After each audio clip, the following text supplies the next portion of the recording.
En primer lugar, gracias por la invitación y gracias por verificar fácticamente, ¿cómo podríamos decir? Una especie de rara avenue.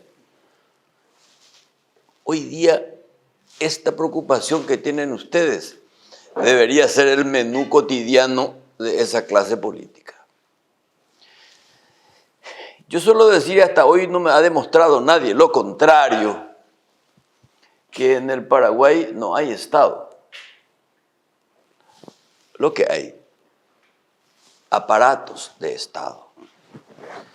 Entre otras cosas, no hay Estado, si bien es cierto, tenemos territorio, población, poderes establecidos en la Constitución, no hay una élite.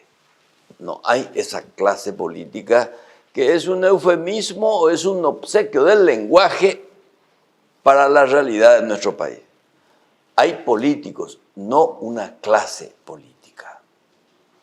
Y eso tiene muchas causas, entre otras el cochino código electoral que convirtió a los partidos en aparatos electorales y no a equipos de docencia para crear cuadros de Estado, que es el fundamento de un partido político moderno.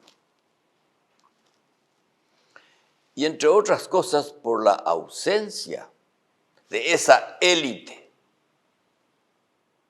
Obviamente no podemos tener una educación pública como la que se pretende. Y todo está muy relacionado con la cuestión del crecimiento económico. O sea, no es tampoco una especie de capricho que en vez de $3.000 tengamos $800 destinados y además de eso mal distribuidos. Es porque el aparato productivo no produce lo que tendría que producir, también por esto y porque el 42% de la población económicamente activa no ha terminado la escuela primaria. Hay una relación directa entre la formación y la calidad del ciudadano para que pueda sustentar el crecimiento y por lo tanto el desarrollo, que depende de que ese crecimiento sea planificado y equitativamente distribuido, no la riqueza sino que el excedente. Entonces yo me estaba fijando en la declaración de los presidentes. Todos hablan de herramienta de desarrollo. Y nosotros, desde nuestro movimiento Nueva República, no hablamos tanto de herramienta de desarrollo, que es una obviedad. Hablamos de un elemento liberador. Nuestra educación tiene que descolonizarnos. Yo creo que estamos colonizados, no estamos emancipados. Por eso nosotros hablamos de una política educativa, además de laica, gratuita y obligatoria, tiene que ser emancipadora, liberadora, descolonizada. Y eso requiere a su vez otros análisis. Y nosotros dividimos, o yo lo divido en tres partes importantes. En primer lugar, la preferencia por la docencia. ¿Dónde está el templo de la educación? Está en el aula. Y en el aula, el celebrante de ese templo es el maestro.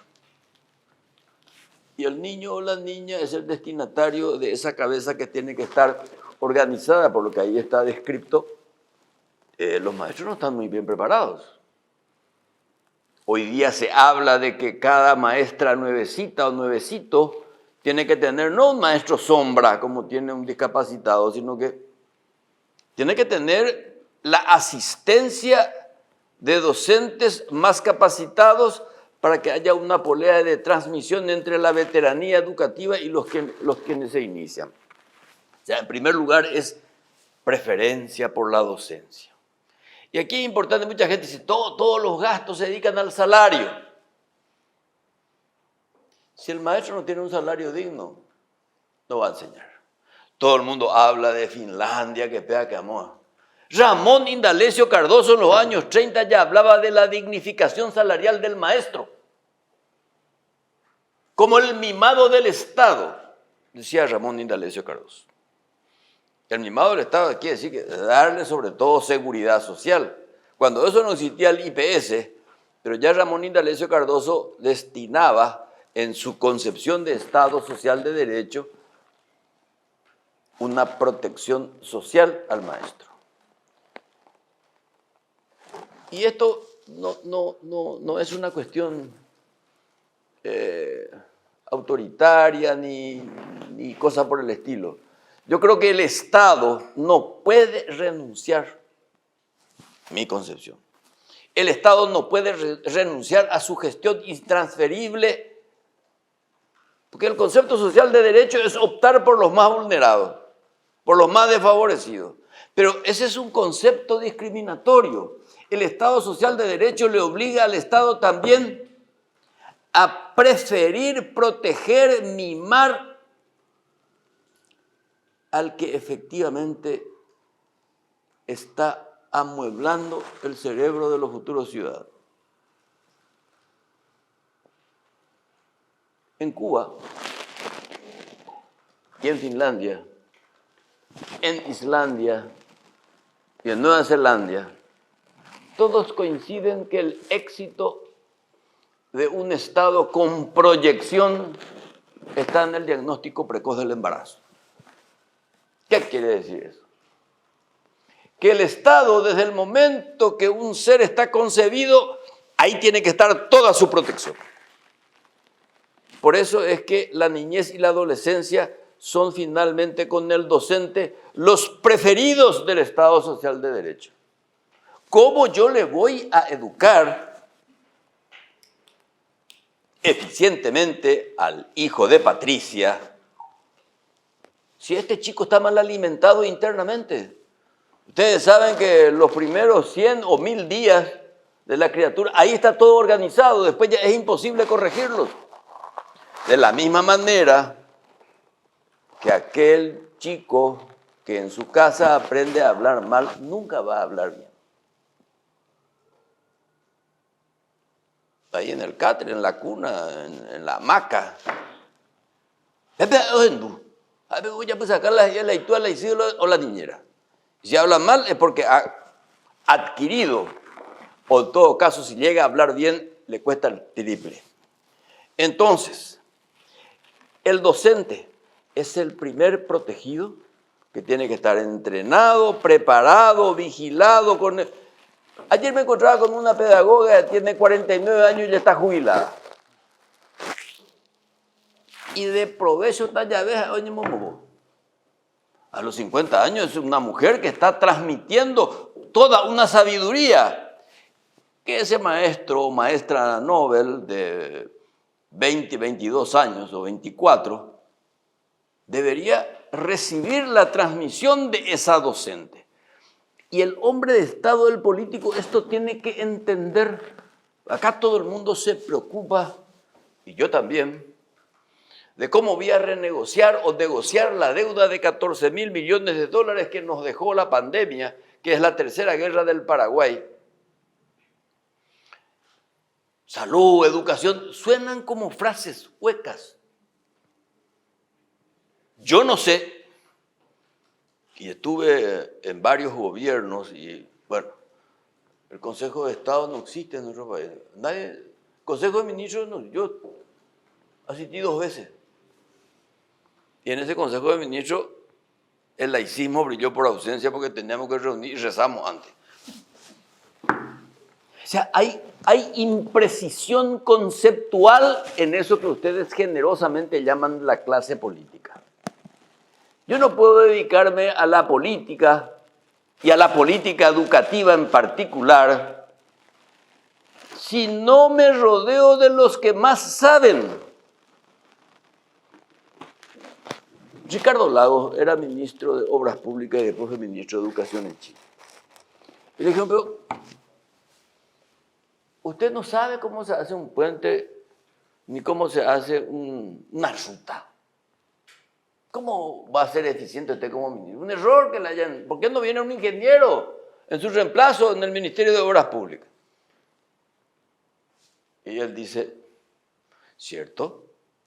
Yo no sé cómo se hace una ruta, y mucho menos un puente. Porque yo no soy ingeniero de caminos egresado en la Universidad de Madrid. Pero yo sé por dónde tiene que pasar la ruta y el puente. En materia educativa, más de uno, obvio de Iguata. ¿Cierto? Si bien es cierto, yo soy docente, pero yo no enseño a leer y a escribir a nadie. Yo enseño a policías, a militares, otros cuantos a Yura Galleta en la universidad, que ya vienen todos deformados desde la escuela. Pero yo sé quiénes saben. Y atiendan bien lo que les voy a decir. Si yo llego a ser presidente de la República, seguro ustedes van a ser contratados. No sé si contratados, convenidos, pactados, lo que sea. Si no, no tiene sentido. ¿O ustedes se dedican acá a examinar la ignorancia de nosotros los políticos? El compromiso de ustedes, que es un compromiso casi inentendible, porque la actitud de ustedes es en contra del Estado a pesar del Estado. Que yo sepa, ustedes no tienen asistencia del Estado, ¿o tienen? No. No, ¿verdad? Muy bien.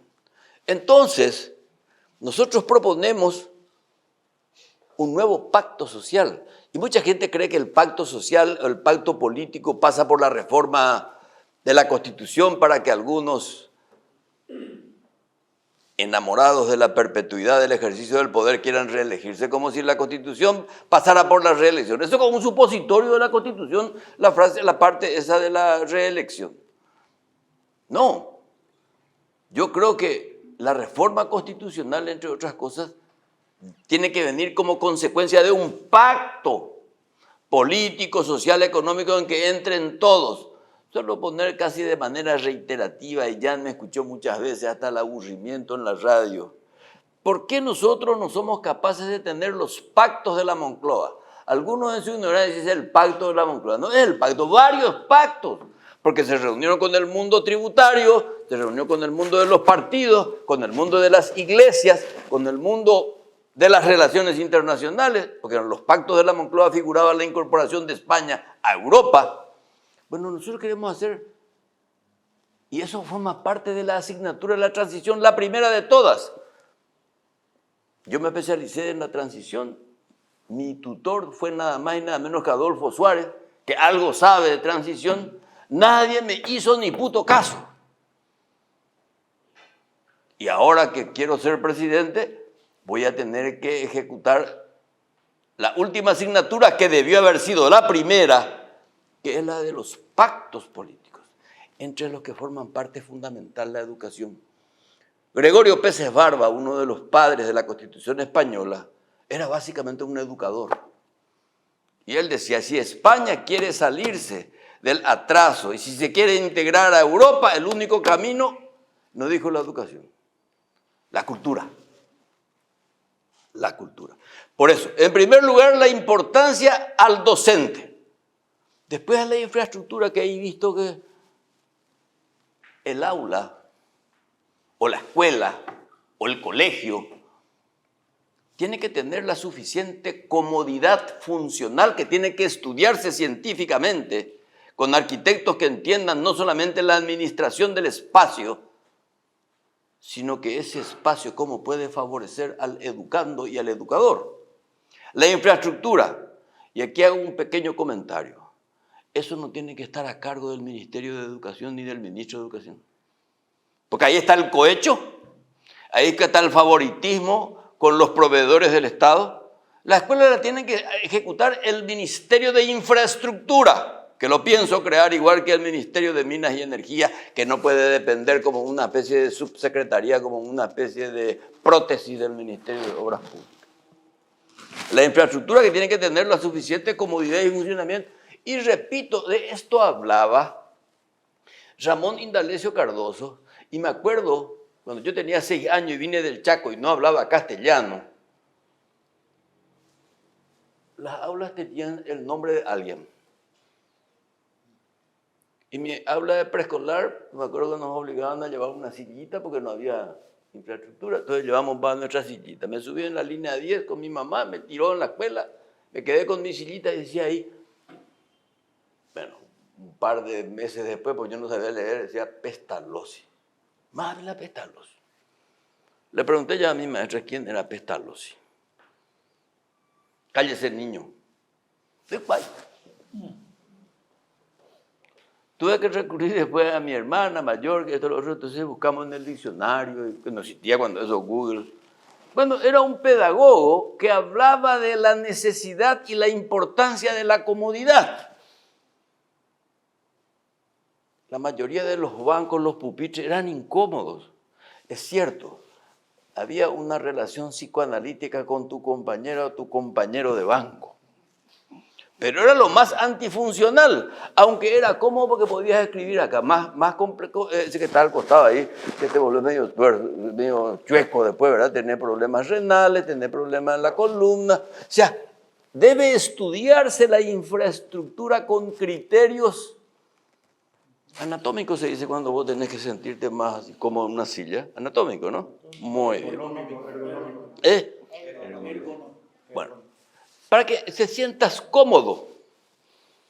Por supuesto, hoy día ya no se usa la tiza y el pizarrón, porque producía dentera cuando la uña de la maestra se rayaba por el pizarrón.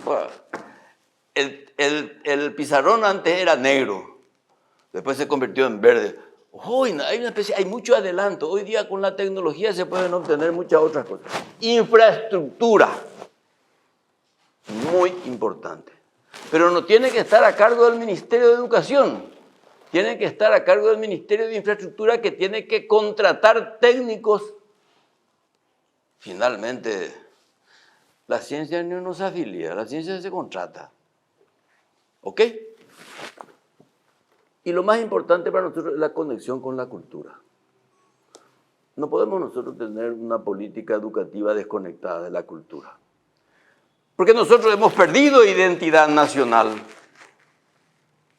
Hoy ignoramos la historia, nadie estudia historia. Ni la civil ni la militar. Vos le preguntás a un chico que acaba de egresar, no digo yo de la primaria, de la secundaria, bueno, ¿quiénes fueron los presidentes de la República? No saben. Por ejemplo, dice, ¿ustedes saben quién fue el presidente Jovellanos? ¿Quién sabe? Muy poca gente sabe quién fue el presidente Jovellanos, con quien comenzaron los primeros préstamos internacionales y las primeras masticadas del presupuesto general de gastos. Y fue durante el presidente Jovellanos, cuando el canciller José Falcón, que mucha gente tampoco sabe, Puerto Falcón nomás la gente sabe, José Falcón le dice, presidente, este tratado que nos trae Vanderlei de Cotegipe es antiparaguayo. Entonces Jovellanos le llama al brasileño y le dice, este tratado yo no lo puedo firmar. ¿Qué hace el varón de Cotegipe? Échenle a ese viejo de mierda y tráiganlo a Loizaga, que está en Buenos Aires. Y ahí se firma el tratado de Loizaga-Cotegipe. ¿Quién sabe de los estudiantes quién fue el presidente Jovellanos y quién fue el José Falcón? No tienen la más puta idea, porque no se les enseña. ¿Ustedes saben de cuál es el ministerio que se encarga de la historia de España? El Ministerio de Defensa. Porque la defensa nacional no es una cuestión militar, es una cuestión eminentemente civil que hace, ¿qué es lo que más tiene que defender el Estado? A su ciudadano. Y ese ciudadano tiene ADN, tiene origen, desarrollo y muerte. Con la cultura, a través de la cultura nosotros tenemos que recuperar nuestra identidad perdida. Una política educativa divorciada de la cultura es una política educativa estéril. Hay que enseñar arte no para crear artistas, hay que enseñar el arte para tener persona humana. Entonces va a ser muy complicado para nosotros la cuestión de la política educativa. Porque si yo como presidente de la República voy a tener que discutir con el ministro de Educación o la ministra de Educación, y espero que sea mujer, ese es mi compromiso, no por una cuestión de billutería protocolar ni populismo. No, porque creo que hay que buscar la paridad, y eso también forma parte de la política educativa, la paridad de género, que no es una cuestión de sexo, sino una categoría de análisis. Voy a tener que recurrir a la sociedad civil. Porque finalmente, ¿qué es la gobernabilidad? Un pacto entre la sociedad y el Estado. Hay que pactar con ustedes. ¿Con quién me voy a pactar yo? ¿Con el partido político o los partidos políticos que me llevaron arriba? Si son igual que yo, una partida de anacoretas en términos intelectuales. Anacoretas porque andan sueltos, viven solos. O sea, viven como si vivieran solos, porque no leen. El político más astuto, más inteligente dice, leí en la tapa de un libro. Las putas leen, por lo menos el problema de la tapa. ¿Por qué los políticos no escriben? No escriben porque tienen el patio baldío acá. Entonces hay que asumir esa ignorancia, esta clase política, y recurrir a los que más saben, a los que tienen menos intereses crematísticos y efectivamente quieren buscar una educación liberadora. Yo estoy casi convencido de que los paraguayos hemos perdido nuestro honor, entre otras cosas, porque fuimos mal educados. Y mal educado es justamente la indiferencia, que es la peor de las actitudes, porque la contestación es una cuestión positiva, es una cuestión proactiva. ¿Y por qué yo tengo la ilusión de que eso es posible? Porque pese a este diagnóstico de desierto intelectual, un páramo, hay bolsones de resistencia. Entonces le vamos a preguntar con Menchi, ¿de dónde carajo lo que vos venís? ¿De dónde saliste vos? O sea, ¿por qué de repente hay gente que está interesada en el medio ambiente? ¿Escucharon ustedes a un dirigente político preocupado por el medio ambiente? ¿En serio? En los discursos siempre el medio ambiente, ¿cómo era? El cambio climático. Si dice el Acuerdo de París, ya es un adelantado. ¿Dónde va a haber el Acuerdo de París? Entonces tenemos que asumir en primer lugar, por eso me quedo con la palabra clase política, porque no existe. Hay que crearla, y justamente tenemos que crearla a través de esta política educativa creativa, trascendente, laica, sobre todo laica, y descolonizada. Y no hay otra manera más que en su combinación con la cultura. No quiero hablar mal de nadie, pero cuando nosotros planteamos con nuestra embajadora de la UNESCO luchar por que la guarania sea reconocida como un bien intangible universalmente, el ministro dice, ¿cómo vamos a convertir la guarania en un bien internacional si es un bien nacional? O sea, no hay el concepto de lo que es el valor nacional como trascendencia ecuménica. El hecho, ¿cómo? La salsa creo que no es la salsa, ¿cómo se llama una de estas músicas colombianas? Vallenato. El vallenato. El vallenato y el chamamé están considerados como bienes universales. Por eso dejó de ser colombiana el vallenato o el chamamé argentino. El chamamé yo también creo que es nuestro. Le voy a explicar por qué. Y tengo razones históricas. ¿Cómo? Correntino. Correntino. Si por corriente era nuestro, pues. Y quiero terminar esta presentación llevándome ya en el bolsillo una ventaja. Ya tengo con quienes consultar la política educativa. Si bien es cierto, va a estar a cargo de la ministra, yo tengo que entender también. Porque si yo no entiendo la política educativa, ¿cómo la voy a defender entusiastamente en la comunicación y sobre todo en el presupuesto? Hay mucha gente que dice, no, el Estado es un dinosaurio, es un elefante que tiene 75% del presupuesto general de gasto está destinado a educación, salud y seguridad, sin los cuales no hay Estado. Muchos funcionarios públicos son docentes, muchos funcionarios públicos son médicos y enfermeros, o son policías y fuerzas armadas que forman parte de la existencia del Estado. Lo que tenemos que hacer es potenciar y una distribución más inteligente del resto del presupuesto o de lo producido, destinar a desarrollo. No puede ser que las regalías de las binacionales sigan siendo destinadas a salario y alcancía de intendentes y gobernadores. Hay que blindar, como se hizo en Panamá con el Canal de Panamá, de los 10 millones de dólares por día, todo tiene que estar en infraestructura en primer lugar, educación en segundo lugar y tercero en medicina preventiva. Esto que acá se llama la unidad familiar de salud o unidad salud familiar, no sé, nunca pude entender bien eso.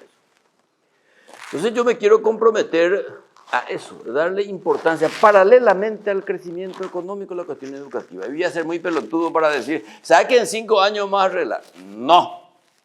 En 5 años no voy a arreglar un carajo, pero voy a crear los cimientos y las condiciones propicias y formará parte del gran pacto social, del gran pacto nacional, que son varios pactos, la continuidad sobre todo de una política educativa.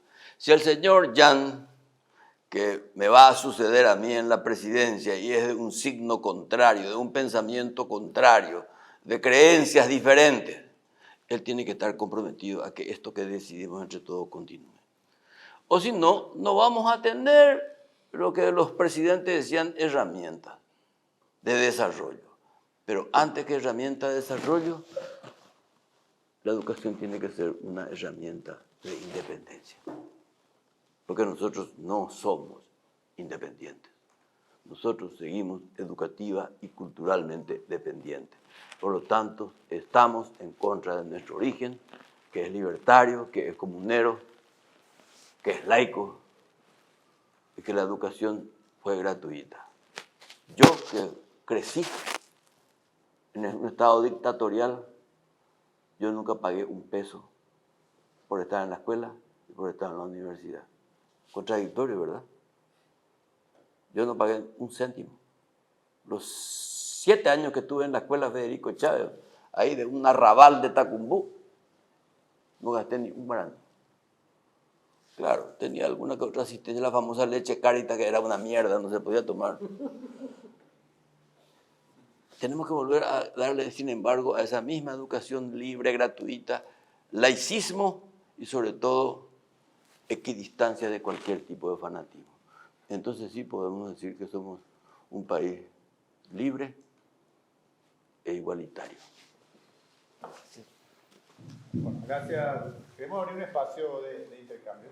Te quiero tirar yo ya la primera pregunta o reflexión, digamos, como político de raza que sos, no me extraña que plantees el tema de un acto político, digamos, como algo necesario que pueda de alguna manera llevar adelante algo distinto en educación. Entonces la pregunta que te hago es, ¿qué condiciones tienen que darse para que haya un pacto político? ¿Tiene que ser una suerte de catástrofe previa que te obliga casi? Porque los números muestran que de alguna manera tenemos esa situación, digamos. Cuando tuvimos la pandemia, no digo que sea un proceso de transformación, pero claramente hubieron algunas mejoras importantes en temas de salud. Terapias intensivas, vacunaciones, algo de eso quedará. O cuando tuvimos, que se dio el incendio del Ecuador, automáticamente se generaron un montón de regulaciones, una tragedia como eso te generó incentivos. ¿Cuál es el incentivo para un pacto político? O si no es eso, porque tenemos, te repito, los números demuestran que es una catástrofe, no creemos que se perciba como tal. O es el problema de no tener suficiente conocimiento para encarar eso. Hay un montón de estudios, análisis, carpetas, planes de 2024, 2030, planes de desarrollo, están ahí todos, digamos. Entonces, repito, ¿Cuáles son las condiciones? O esto tiene que ser básicamente un líder político que lleve adelante esto, gestione políticamente hasta que ocurra. Eso básicamente es lo que nos tuvimos y lo que vos de alguna manera te estás comprometiendo. Os repito, ¿qué condiciones tienen que darse para que Las condiciones están dadas y estuvieron dadas hace mucho tiempo. Lo que sí yo tengo es la voluntad política, porque conocimiento tuvieron todos. Va a decir Nicanor, que era ministro de Educación, no va a saber lo que pasaba en la educación. Claro que sabía. Lo que pasa es que el presidente de la República de repente entra en una coctelera donde está rodeado de unos cuantos paniaguados que famosos forman parte de su entorno. Y no se dan cuenta que él es el primer damnificado. Muchos preguntarán, ¿por qué Pío ahora recién? Bueno, la verdad que es otro punto, no creo que venga al caso, ¿por qué yo me meto a ser candidato a presidente de la República cuando podía haber sido candidato a la OEA, que me ofrecieron los mexicanos, secretario general de la OEA? Mucho más cómodo. Porque entre otras cosas, yo soy esto que ustedes mostraron hace tiempo que sé. No tanto por curioso, sino porque alguno tuvo la paciencia de enseñarme, de mostrarme. Además me dijeron, bueno, si nosotros estamos en una nueva república, no podés construir una nueva república sin este pacto. Las condiciones están dadas, la voluntad sí, esa sí la tengo. Por eso propongo. Te adelanto que nadie me pregunta sobre eso. Todo el mundo te pregunta, ¿quién va a ser tu chapa? ¿Quién va a ser tu ministro del Interior? Nadie se pregunta en serio, ¿qué vas a hacer con la cuestión educativa? Porque la salud más o menos está. Lo que pasa es que aquí actuamos por contingencia, no por sistema. Yo la pandemia seguí muy de cerca. Yo no pude hacer política de seguridad porque me dediqué a encerrar a la gente. Y no pude hacer política exterior, tradicionalmente conocida como tal, porque me dediqué a buscar vacunas. Entonces tengo un montón de asignaturas pendientes y esta es la ocasión que tengo. Las condiciones siempre estuvieron dadas ya. Lo que no existió es la voluntad política, o habiéndola existido, no se ejecutó. Yo sí pienso hacerlo. ¿Qué tal? Difícil construir futuro sin memoria histórica. Obvio. Yo te recuerdo, ¿verdad?, esas reuniones en casa de papá, clandestinas, en la dictadura. Bueno, un joven revolucionario con ideales. Pues ya naciste. Sí, la miré. ¿Cómo tú se recuerdas? Bueno, era bastante precoz. Era precoz. Y entonces, en nuestro colegio no nos enseñaban, no podíamos hablar de Stroessner, de la dictadura, ni de nada. Teníamos textos clásicos, Vasconcelos, Chávez, de historia del Paraguay, y estaba negada este pedazo de la historia que duró 40 años, 37 años. Pero hoy sigue negada, hoy sigue oculta, hoy no se habla. Por eso yo le preguntaba a los jóvenes, si no saben quién fue el presidente hace 5 años, menos van a saber quiénes fueron hace 37 años, ¿verdad? Atrás, y 37 años pasados. Entonces, te pregunto, ¿cómo podemos construir justamente una nación? No una nación para el nacionalismo, sino una nación para la integración, para la globalización, para la apertura, para la creatividad, para la innovación, sin memoria histórica, reforzada en las escuelas.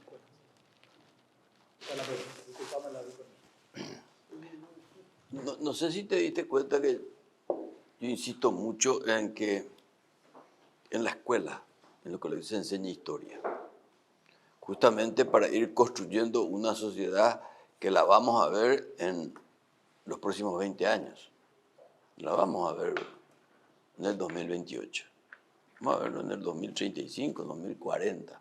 Entonces es muy importante la enseñanza. Pero esa historia crítica, algo así sorprendente, creo que ustedes se habrán dado cuenta, la cantidad de nuevos historiadores que hay. Historiadores jóvenes. Pero como decimos, antes habían 2 o 3 nomás. Desde Efraín Cardoso hasta 2 o 3, Vasconcelos, y por supuesto los textos épicos de Oleari. Yo creo que ahora nosotros tenemos que revisar seriamente la educación por la vía de la historia. Y vamos a aprender muchas cosas. Vamos a poder entender, porque la memoria histórica que aparentemente no, es que no la tenemos. La tenemos. No somos conscientes nomás porque no sabemos. Yo creo que a partir de ahí sí, pues, sin eso no vamos a construir nada. Sin memoria histórica es imposible. Por eso es importante enseñar historia. enseñar historia, pero no la batalla de Tuyutí, la batalla de Boquerón, no, otras cosas que son importantes. La historia social. La historia social, el problema de la tierra. Muchos de estos chicos que no van a la escuela o que habiéndose ido no terminan. No se conoce. ¿Cómo? El texto de Pastores sobre la historia de la tierra paraguaya. O de Rafael Barret. No se conoce muy bien. O sea, vos le preguntaba a un chico, ¿quién es Barret? ¿Tupay? Y Carlos Pastores mucho menos, ¿verdad? Vale decir que si nosotros no tenemos educación con una asignatura como se llama historia, no vamos a entender lo que nos pasó, lo que nos pasa ni lo que nos va a pasar. O sea, ¿qué sucede hoy día en las escuelas? La gente ya no se acuerda de quién fue Stroessner. Yo a algunos les cuento que estuve 3 años preso y te miran así, te robaste, mataste.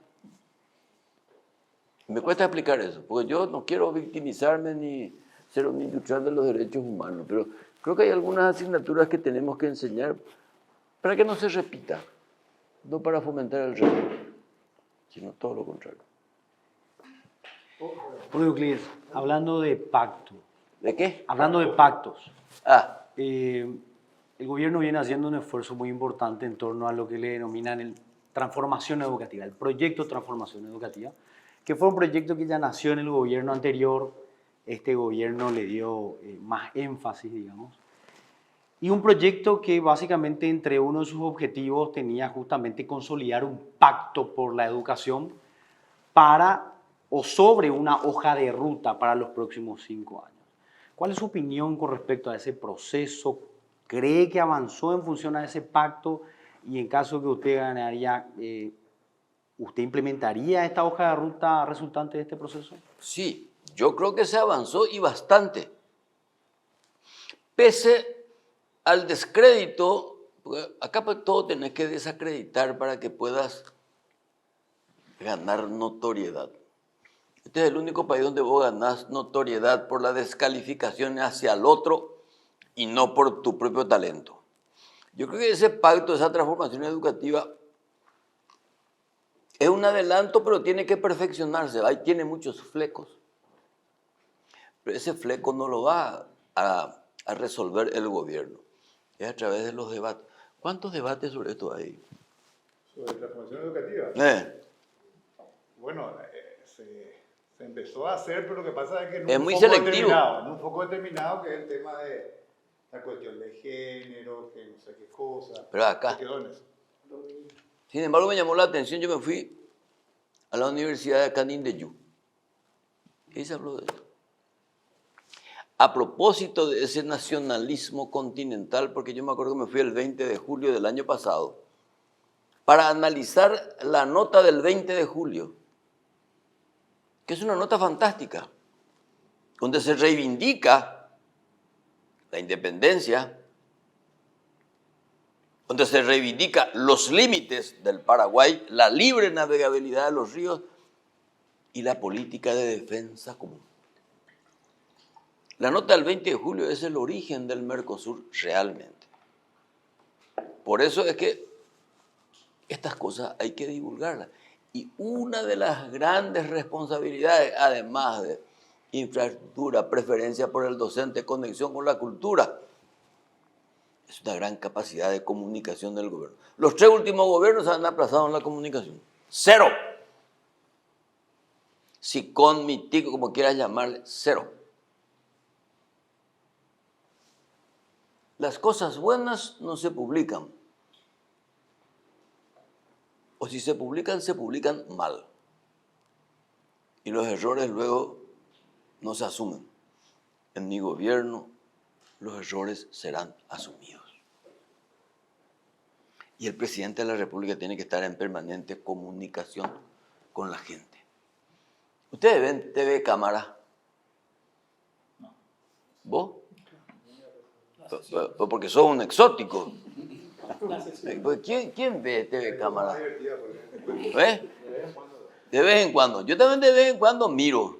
¿Verdad? Hay algunas cuestiones de historia muy interesantes, pero no sé dónde falla. Igual que Radio Cámara. Yo escucho mucho Radio Cámara. y cometen un error terrible. Tocan la música y nunca dicen de quién es la música y mucho menos los intérpretes. Entonces, la mayoría de la gente sabe la música, pero no sabe de quién es. No les quiero exponer a un examen de suficiencia de folclore, pero ustedes bien saben quién es Deidamio González. De pura iguana, ¿verdad? Deidamio González es el creador de una de las mejores músicas del Paraguay, se llama Cerezambo Jorijara. Eso yo sé porque me conecto con los folcloristas. Pero Radio Cámara, que todo el mundo escucha, lo escucha porque le gusta el folclore. Porque no creo que ustedes escuchen Radio Cámara para memorizar los deliciosos debates de la Cámara de Diputados, ¿verdad? Yo creo que eso que está señalando, Oscar, tenemos que reproducir para poder corregir, pero no hay que rechazarlo. Lo peor que puede hacer es ser el novio celoso que dice, bueno, a partir de hoy, todas esas cartas de tu anterior novio es happy párase, no. No, si hay una cosa interesante, utilicémosla. Sí, hablaste de Mercosur y me surge esta pregunta. Fuiste ministro del Interior, de Relaciones Exteriores, bueno, en nuestros tiempos creo que hasta de embajador estuviste en España. Industria y Comercio. Pero en materia de Mercosur, ¿qué podemos hacer para avanzar hacia un espacio, vamos a llamarle Mercosur de educación? Mercosur en educación es lo que más ha avanzado, pero aún así hay todavía restricciones en la titulación, en ir libremente a estudiar, quedarse un tiempo. O sea, y después también está el tema de la, vamos a llamarle la integración de créditos académicos a nivel secundario y a nivel universitario. Porque ¿qué impide hoy a un chico, hoy con la telemática, inscribirse a la Universidad de Buenos Aires, telemáticamente hacer una carrera de 5 años, pero todo su tiempo estar en Asunción? Después no pueden ejercer acá. Claro, porque después el Estado paraguayo va a pedirle ciertas burocracias para poder validar eso. ¿Cómo podemos avanzar hacia un espacio educativo Mercosur? Y eso va a depender mucho del próximo canciller o la próxima canciller, que es la que tiene que negociar con sus pares y el presidente de la República. La alta parte contratante pues siempre son el presidente y el canciller. Y hablar sobre la necesidad de homogeneizar todo esto. Voy a poner un ejemplo muy sencillo y familiar. Argel hablar de uno mismo, ¿verdad? Yo tengo un hijo que se recibió de doctor en ciencias jurídicas en Roma. Quería ejercer la profesión acá. Queríamos homologar el título. Nos fuimos a la Facultad de Derecho. El decano era el actual presidente de la Corte. Ah, sí, perfecto, vamos. Pero vas a tener que tener todas estas asignaturas. Entre ellos figuraba Derecho Romano. Yo, señor decano, yo no estudié 8 años de Derecho Romano en Roma. No importa, hay que hacer igual. O sea, y esa respuesta no es la respuesta torpe ni mediocre del coyuntural decano. Es un sistema de exclusión pelotuda de la que tenemos que salirnos por la vía de la negociación diplomática. Porque los ministros de educación entre sí o los rectores de la universidad no la van a obtener. Entonces, no podemos tener el Mercosur como una especie de comodidad aduanera. Tenemos que tener una política común de educación continental. Si no, ¿cómo vamos a liberarnos? ¿Cómo vamos a hacer un bloque si no tenemos una identidad cultural independientemente de la propia, algo transversal? Y el tema está en la cuestión de la homologación de títulos. Por eso que la gente que sale afuera, después no quiere volver más. Y eso es una amputación a la sociedad. Que te pagó tus estudios, te entrenó, te fuiste y te convertiste en mano de obra barata para el estado receptor donde te especializaste. Pues tenés que volver, pues yo tengo que facilitarte a vos que a tu vuelta tu título será homologado. Dificilísimo eso, no sabes lo que cuesta. Reconocido al menos, aceptado al menos. Es un purgatorio. Y yo en la Cancillería no tenés idea el quilombo que tenía yo con los burócratas de la Cancillería para la habilitación de títulos. Y estos que van por Becal, a su vuelta tienen un montón de inconvenientes. Y estas son las cosas que tiene que ver la educación. Y mucho, o todo. Aprovechando esta lógica, don Euclides, que puso de un contexto de educación regional a nivel Mercosur, hay muchas discusiones recientemente en torno a la influencia globalista de la inclusión, donde ciertos grupos no solamente exigen la eliminación de cualquier cuestión globalista, sino vinculada a inclusión, género, enfoque de derechos, multiculturalidad, entre otras cuestiones. ¿Cuál es su opinión con respecto a esas repercusiones que han habido recientemente? Ahora hay una discusión, y lo estoy haciendo a menudo con una de las que quiero que sea ministra de Educación, sobre cómo la tecnología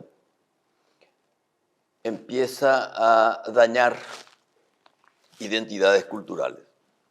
Entonces, esa globalización de la que estás exponiendo, que es macroabarcante, vamos a tener dificultades si es que nosotros no recuperamos esa identidad cultural. Así como estamos nosotros y somos absolutamente vulnerables a la contaminación con el edulcorado nombre de influencia de metrópolis lejana, donde entre 10 o 20 familias se encargan de dominar al mundo. Y es mucho mejor dominar al mundo organizando tu cerebro que metiéndote unas tropas especiales en tu territorio. Ese es un tema que debe ser debidamente debatido, el tema de los alcances de la globalización, que es una fosforescencia de la revolución digital. Hoy día todo gira alrededor de este bicho, que tenemos que saber también qué dificultades termina produciendo en el cerebro del educando, porque hoy día la gente no ejercita matemática porque tiene todos sus cálculos acá. Y la gente no quiere leer porque Google, el señor Google te da toda la información que vos requerís, que te la da de manera parcial. Si fuera homeopática, todavía, pero parcial. Entonces, ese es un tema que merece ser discutido con gente que realmente entiende. Yo tengo la suficiente modestia para decir, esto es para mí una asignatura muy compleja. Es decir, a Pérez Cardoso pues le dijo José Asunción Flores, ¿por qué lo que vos no te haces comunista? Y le dice Félix Pérez Cardoso, y pupona, pues no entendéis la letra. Suena bien, pero no entiendo la letra. Y bueno, esto para mí suena complejo, pero no entiendo sus entretelas. Entonces tengo que recurrir a la gente que está informada y que entiende de esto. No solamente que me explique en qué consiste, cuáles son sus dimensiones, sino cuál es la salida a una eventual intoxicación.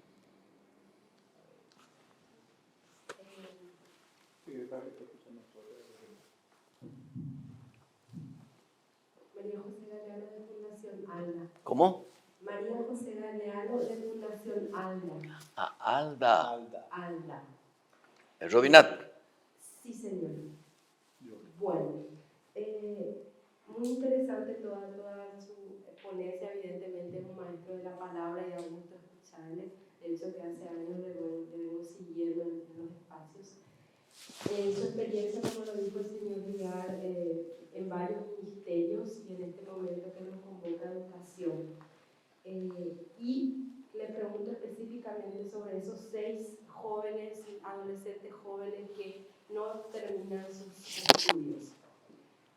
¿Cuál sería la política educativa para estos jóvenes que en este momento están fuera, excluidos de un sistema educativo?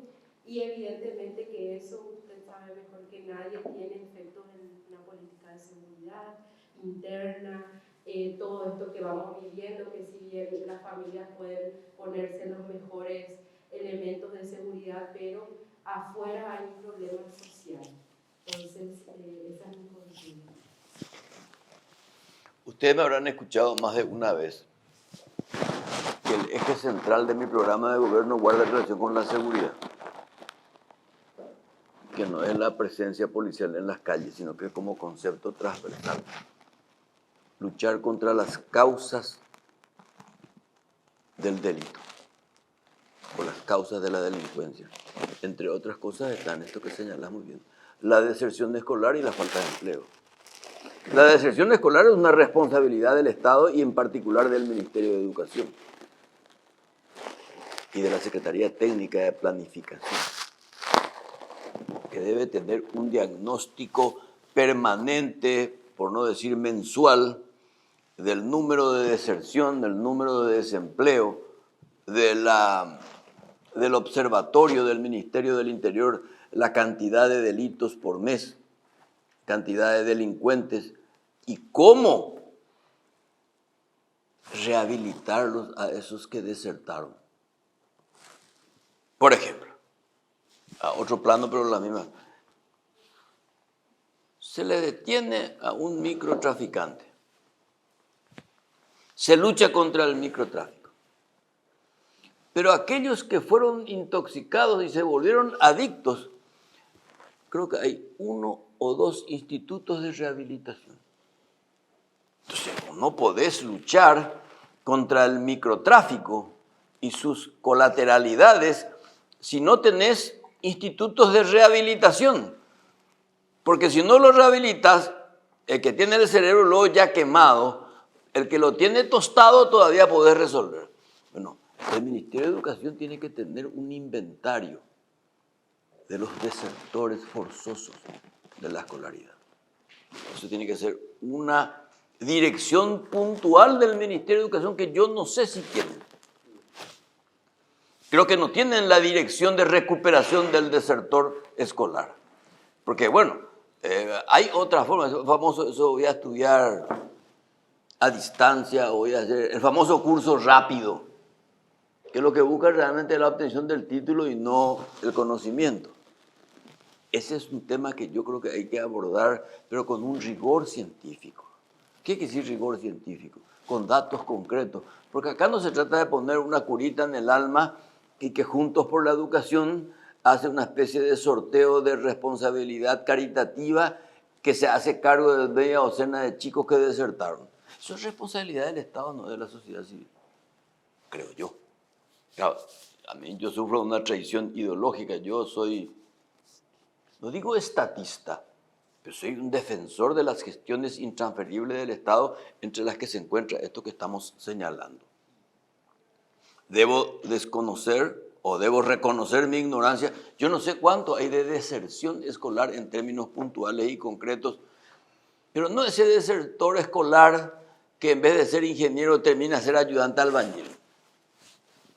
Todavía se puede tolerar. Lo que yo le tengo miedo a ese desertor escolar que se convierte en una mula o en un microtraficante. Eso sí que es peligroso, porque eso es la destrucción total del ciudadano. Y la destrucción total del ciudadano es una responsabilidad del Estado. Y si no lo hace, y bueno, hay que fusilar a esa clase política. Que ustedes dicen que existe, yo creo que no hay. Sí.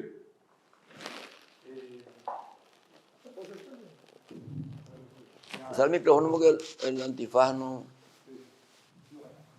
¿Qué tal? Me llamo Alejandro Bonsi, tengo representación del grupo. ¿Alejandro cómo? Bonsi. Bonsi. Sí. Tengo representación del grupo Común por la Acción Intercultural y trabajamos con comunidades indígenas. Bueno, antes que nada, agradecer también la charla y la exposición de datos. Yo creo que es muy buen trabajo que se hace para bajar una problemática tan compleja como es la educación, ¿verdad? En función de los datos que vemos. Yo, por un lado, nomás quería señalar, ¿verdad? Cuando nosotros hablamos de las prestaciones educativas, normalmente nos metemos en nuestra cabeza, ¿verdad? En nuestro análisis, con casi todos nuestros criterios de que nosotros somos un país pluricultural. Y existen diversidades indígenas que tienen su propio conocimiento, tradición, cultura, formas de ver la vida que están amparadas inclusive a nivel constitucional. Y en ese sentido, por un lado, siempre normalmente cuando se habla mucho de una cuestión nacionalista y de revalorización de la cultura, pero sobre todo el temor para mí es que se imponga en términos colonialistas, ¿verdad?, una visión nacional por sobre un criterio pluricultural que es antecesor al Estado mismo paraguayo. Y por un lado, mi pregunta es si eso tiene usted en cuenta y también un poco si hay alguna especie de reflexión o abordaje particular sobre la educación indígena en este caso, porque si nosotros vemos todos esos gráficos que se mostraron, la mayor cantidad de personas que están en los niveles inferiores de todos esos gráficos son indígenas. Eso también hay que tenerlo en cuenta, ¿verdad? Inclusive en un contexto de que, bueno, en el 2018 que sale la ley 6.319 que reconoce un Estado en situación de emergencia a todas y cada una de las comunidades indígenas del país, ¿verdad? Entonces, esa también es una tarea que yo creo que es prioritaria y me gustaría un poco saber qué reflexiones tiene al respecto. Muchas gracias. Una de las cosas que tiene que hacer el próximo Ministerio de Educación es que sus docentes especializados se conecten con la cantidad de consejos que hay. El CONES, el CONEC, ANEAE, y hay un consejo de indígenas. ¿Sabías, verdad? Muy bien. Entonces, de los 132.000 indígenas que existen, o pueblos aborígenes, como que, y 20 naciones, 20, creo que nosotros en esa política de educación emancipadora y descolonizadora tenemos que tener en cuenta, en primer lugar, proteger y defender su lengua. A mí me toca muy de cerca porque les voy a explicar algo que ustedes habrán escuchado y si me observan bien y algo saben de semiología. Mi abuelo paterno era un argentino que vino con la expedición de Guido Boyani.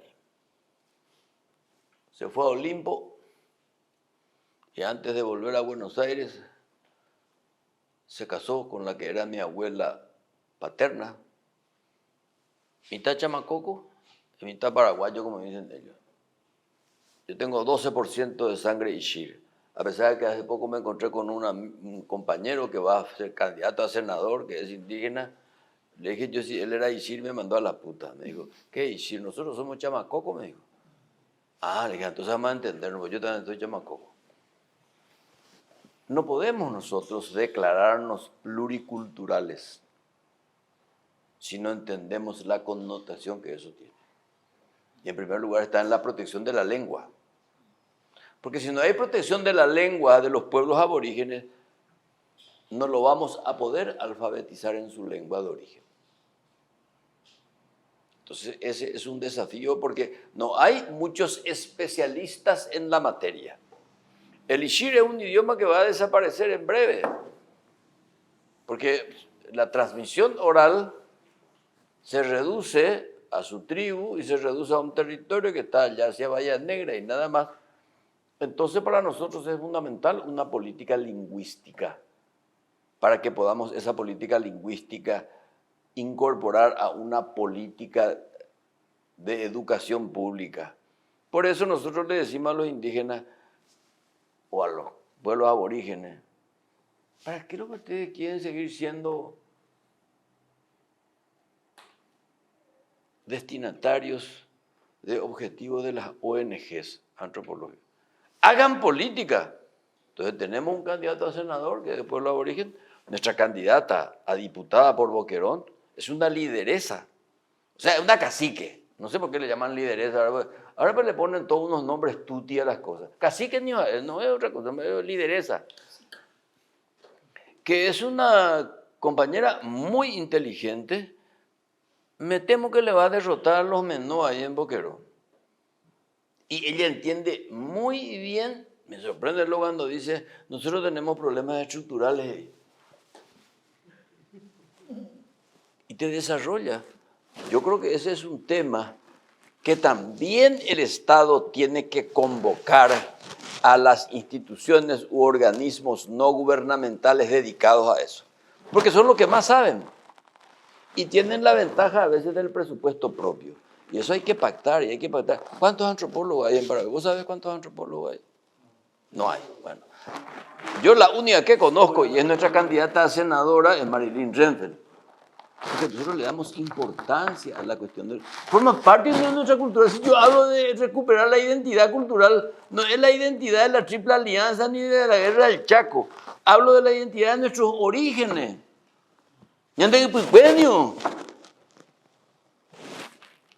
Fíjense bien en mi rostro. Yo no soy protomalayo. Yo en vez de sentirme avergonzado por querer parecerme a un sueco, alto, rubio y buen mozo, como me dijo una boluda que me dijo, débelo, doctor Acevedo. Sí, le dije yo. A la puta, yo creí que era alto, rubio y buen mozo.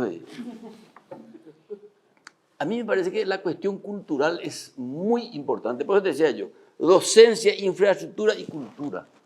Y dentro de esta preocupación cultural está la cuestión de nuestra pluriculturalidad de ASUP. Pero eso hay que abordar con rigor y sobre todo con un compromiso nacional. Y que la educación, como sinónimo de modernización, no sea en detrimento de los hábitos, costumbres y tradiciones ancestrales de nuestros pueblos indígenas, de los Toamascoy, de los Chamacocos, de los Paraguay Ñandeva, de los Guaraní Ñandeva, de los Macá, Guarayo, Lengua, Nibacle, Mitjuy. Todo eso tenemos que incorporar, no en una bolsa, tenemos que incorporar en un escenario, en una vitrina, donde el Estado los entienda, los proteja e imite sus cualidades ancestrales. Jorge, la última y después. Necesito tu respuesta porque estoy sistematizando esta información. ¿Cómo sostenemos todo esto? Financiando, ¿cómo sostenemos? ¿Cómo le damos fondo a esto? ¿Cuál es tu propuesta? ¿El cambio de la matriz financiera? Bueno, a ver, ¿cómo financiamos todas estas perspectivas o estos cambios en educación para los próximos años? Y hay dos formas.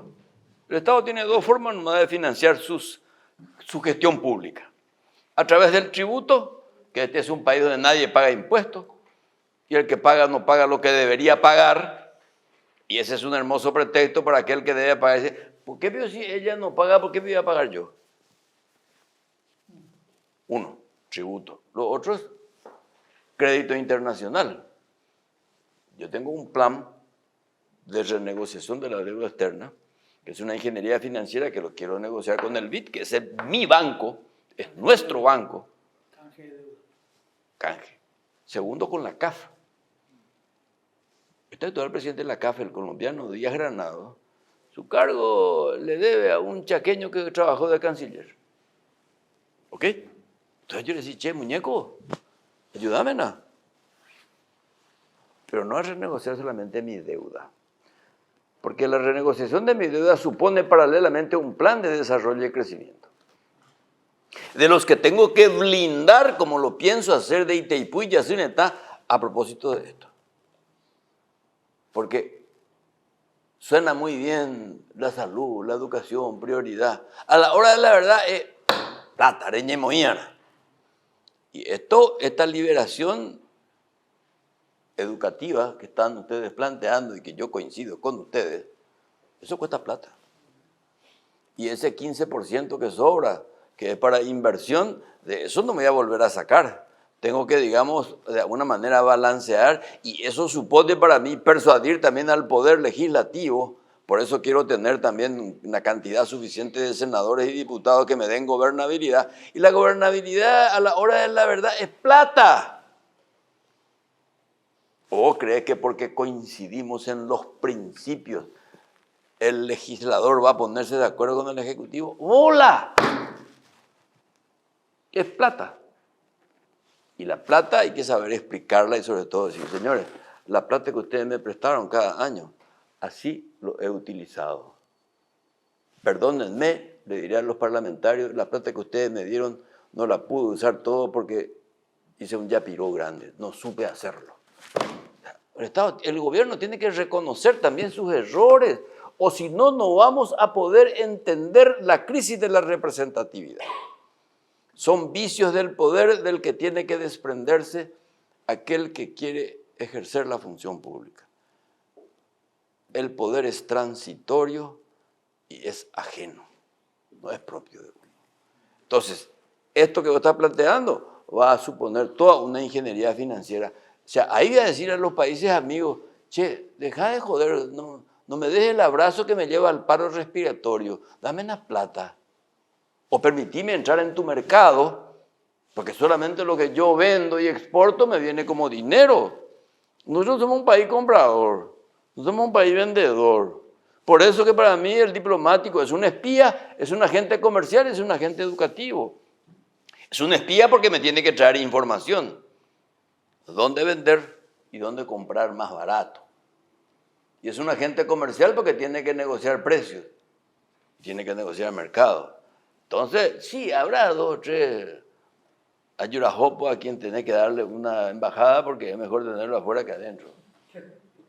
Y eso se hace en todo el mundo. Los gringos hacen igual, y los españoles, y los indonesios, todos hacen igual. Pero esto es una cuestión que efectivamente que es la clave finalmente, porque de nada me va a servir a mí mis buenas intenciones si no tengo un mango. Esto va a costar plata. Fíjate vos, si yo quiero tener un docente con salario digno, es una caja fiscal que se está yendo al carajo. O sea, la cosa es, de repente digo, yo me quise yo me metí, ¿dónde me metí yo acá? No va a ser fácil. Sobre todo porque voy a estar sometido a la fiscalía de ustedes, van a decir el día de mañana, vení por acá. Vos tuviste una vez el 23 de agosto y no dijiste esto, sos un mentiroso. Tienen derecho a hacerlo. Sí. Señor ministro, yo soy un estudiante universitario. Dentro de poco caeré en la situación de la burocracia dentro de 5 años para estudiar en el extranjero.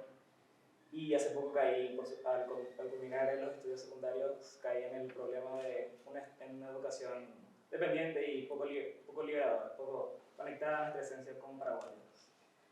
Para solucionar ese problema, la situación de no tener conexión con nuestra esencia, ¿cuáles serían acciones que buscaría usted tomar para conectar nuestra cultura y nuestra historia a las instituciones educativas, tanto públicas como privadas, para que sean alicientes a nuestro desarrollo como país? Lamento por la mitad, no te entendí por tu... ¿Cuáles serían sus acciones que buscaría tomar para conectar nuestra cultura, nuestra historia, que anteriormente comentó que no está tratada, bien desarrollada en nuestros estudios, tanto secundarios como universitarios, para conectar esa cultura a nuestras instituciones? Apoyar a la... Sí, esto es un proceso, mi querido compañero, es un proceso que no se va a solucionar con una receta farmacéutica. O sea, yo creo que hay que discutir la malla curricular, desde la escuela hasta la universidad, porque la mayoría de los que terminan la secundaria no son capaces de sortear el más mínimo obstáculo para poder acceder a la universidad. Y aquel que se recibe a la universidad nacional o privada, lo que sea, si va a tener que rendir un examen en Berlín o en Stanford, está frito. No va a salvar. Por eso yo creo que hay que discutir la malla curricular desde el niño en la escuela, la secundaria, la universidad, y tiene que haber un eje central del estudio de nuestra historia, y nuestra historia tiene que ir paralela al rigor científico. O sea, yo no puedo hacer curanderismo político, sobre todo en el campo educativo. Y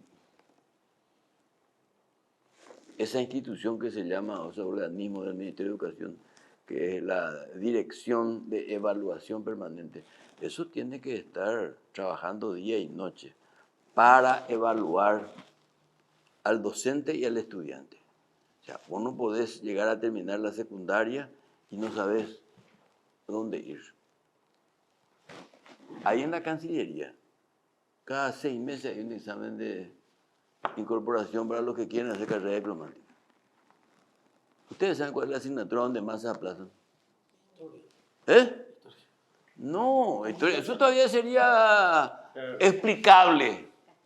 Se aplazan en castellano. Quiere decir que nuestra malla curricular no anda. Si te aplazan en castellano, ¿cómo no te aplazan en historia o en matemática? Algo elemental, porque tu instrumento es la lengua, es la palabra, porque con eso vos lees. Y de ahí vos aprendés y ahí tenés ideas. Con esa idea vos organizás tu pensamiento. O sea, lo primero que hay que hacer es revisar la malla. Y eso tiene que hacerse a través de un consejo. Ningún ministro de Educación, por genio que sea, no va a poder resolver, va a tener que consultar y va a tener que planificarse. Y eso se hace entre todos. Y ahí no hay que tener complejos de contratar inclusive gente del extranjero. que nos tienen que decir cuáles son las cosas, cómo son, cómo hacerlo somos nosotros. Y eso es nuestra historia. Carlos Antonio López hacía eso. Hacía los maestros, decía, ustedes me van a enseñar, pues yo te voy a decir hacia dónde vamos a irnos. Bueno, gracias, Euclides. Vaya, hacemos otra pregunta. Porque... No quería hacer otra pregunta, pero no. Yo quiero recordar nomás, porque estamos hablando de historia, identidad cultural, la importancia de esto, y retomar un dato. El Banco Mundial tiene le llama pobreza de aprendizaje, cuando a los 10 años vos no pudiste dominar la lectura. ¿Cómo vas a aprender con mucha edad? Entonces, volvemos a lo básico. Y ese dato está cerca, más del 80% probablemente por ahora. Entonces, querer hablar de historia, querer hablar de no sé qué cosas, muchas otras cuestiones, va a ser siempre absolutamente más complicado si algo muy básico, como asegurar que a los 10 años, y esto es una evidencia, esto es rigor científico también, Claro. a esa edad vos tenés que poder leer y empezar a comprender lo que lees, o vas a tener serias dificultades de avanzar hacia otras cosas. Lo que estamos acá, obviamente, tuvimos esas posibilidades, pero los datos son muy Reveladores y muy crueles. reveladores y crueles. Y lo dijiste muy bien. Si no podemos eso básico, ¿cómo va a ser lo otro? Solo para recordar nomás ese dato. Porque esa bola dice, yo entiendo todo, no me sé expresarlo. ¡Mentira! ¿No entendeño? El que habla bien, piensa bien. Así nomás. Bueno, gracias. Sí. Y bueno, muchas gracias.